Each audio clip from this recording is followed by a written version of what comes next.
bonitos, como é que estamos hoje? Recentemente eu ando desenhando bastante, então eu decidi comprar, depois de roubar tantos cadernos do meu namorado, decidi comprar o meu caderno Kenson.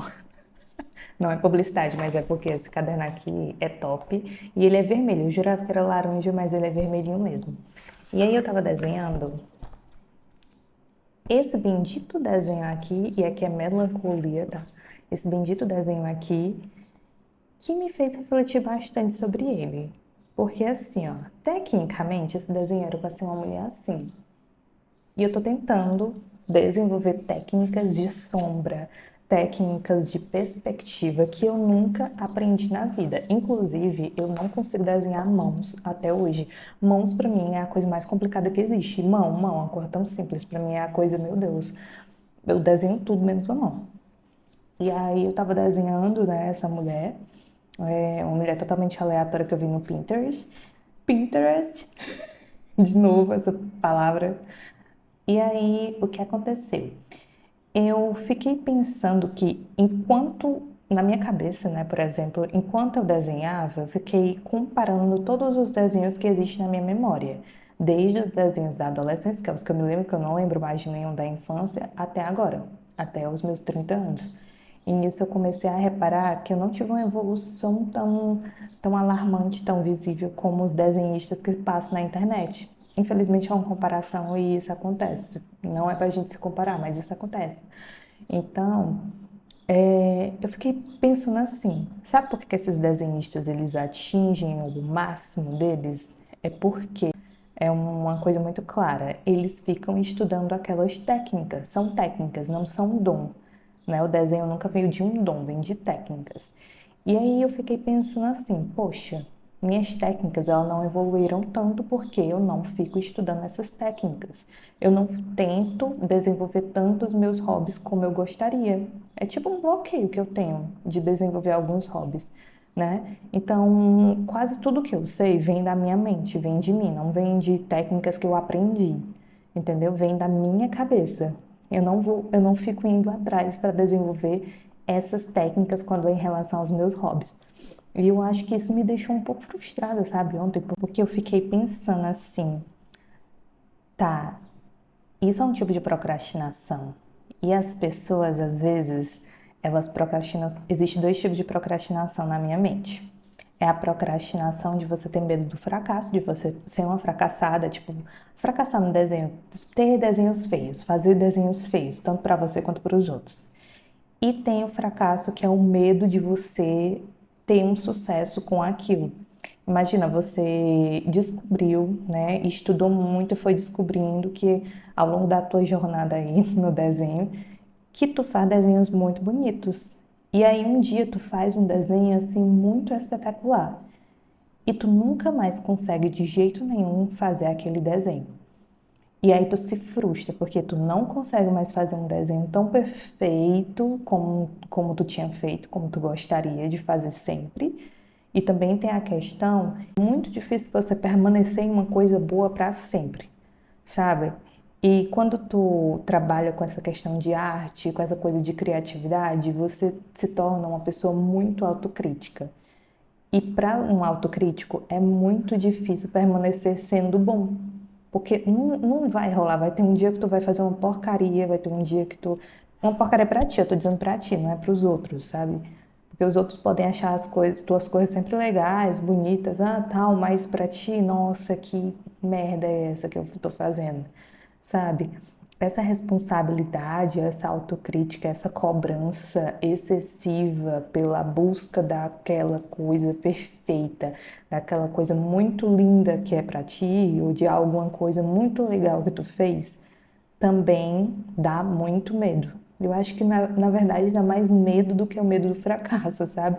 Porque a pessoa que tem o medo do fracasso, ela simplesmente pensa, tá, eu vou errar. É tipo uma coisa negativa que tem na tua cabeça, sabe? Um posicionamento negativo. Tá, eu vou errar, beleza. Vou passar um mico, vou fazer alguma coisa. E já a pessoa que tem um medo de um possível sucesso, ela fica fadada a não fazer, tipo, ela procrastina ao extremo, não desenvolve nada porque ela tem medo daquela sensação, daquela autocobrança excessiva que ela vai fazer com ela mesma. Enfim, papo de doido, né? E aí, tinha uma frase que eu li, que é nessa caixinha, que eu trouxe até a caixinha pra você, da Una. E aí, toda joia que tu compra da Una, semi-joia, etc., isso não é uma publi. Tem uma frasezinha que eu achei linda. Inclusive, essa frase eu compartilhei até com a minha irmã, porque eu achei tão fofinha assim, me lembrou muito a gente, sabe? E aí essa frase é assim: existe uma imperfeição em tudo e é ela que permite a luz entrar. Sabe, essa frase ela me impactou bastante. É uma frase muito simples, mas ela me impactou bastante. Quando eu leio essa frase, basicamente eu penso: é na imperfeição que existe a felicidade, existe as alegrias, existe a autenticidade, entendeu? Então, quando tu é muito perfeitinha, muito, sabe, assim, uma cor muito perfeitinha, muito, o desenho perfeitinho, isso aqui não sei o que é perfeitinho. Nunca é uma coisa legal. Às vezes a gente vê a questão do perfeito, eu pelo menos vejo o perfeito mais como um adjetivo negativo do que um adjetivo, entende? Positivo, porque uma coisinha perfeita sempre é uma coisinha meio meh. Já uma coisa, um desenho que tu vê, olha, o traço desse cara aqui, dessa mulher aqui é show. E tu sabe que é um traço que pode ser que pessoas achem feio aquilo e pessoas achem muito bonito. Se fosse um traço perfeito, todo mundo acharia aquilo lindo, perfeito, maravilhoso. Não teria uma segunda opinião. É nessas imperfeições da vida que a gente se torna autêntico, que a gente se torna a gente mesmo, né? Então eu fico pensando, teve um momento que eu pensei assim, tá, talvez aí vem um dilema, talvez esse tipo de desenho seja o meu estilo de desenho, entende? Ou talvez também, aí entra no dilema, será que é o meu tipo de desenho ou será que é porque eu tô procrastinando melhorar ele? Entendeu? Será que é porque eu tô tentando assim me negar uma técnica, negar e dizer, não, isso aqui é meu, é assim, eu sou desse jeitinho, estilo Gabriel. Às vezes eu sinto que eu vivo como se eu tivesse que provar alguma coisa para alguma coisa e eu nem sei o que é, eu nem sei o que eu tenho que provar. Mas às vezes eu sinto essa sensação que eu tivesse que provar algo. E talvez por eu ser uma pessoa rebelde sem causas, eu falhe miseravelmente nas coisas que eu gostaria de fazer.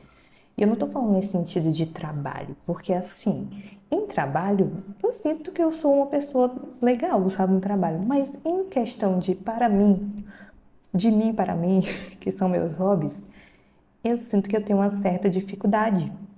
E isso é muito, muito, muito, muito cansativo de pensar. Eu sempre digo que é cansativo de pensar, cansativo de sentir, não é de pensar, por conta que é como se eu não tivesse disponível para aprender, para eu me sentir feliz na vida, realizada com coisas que eu faço. Eu me sinto feliz realizando coisas para os outros, coisas tipo do trabalho, entendeu? Mas não pra mim, sabe? Pra mim, pra eu me sentir bem, tipo, eu me mimar. É isso, pensamentos de hoje.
dedinhos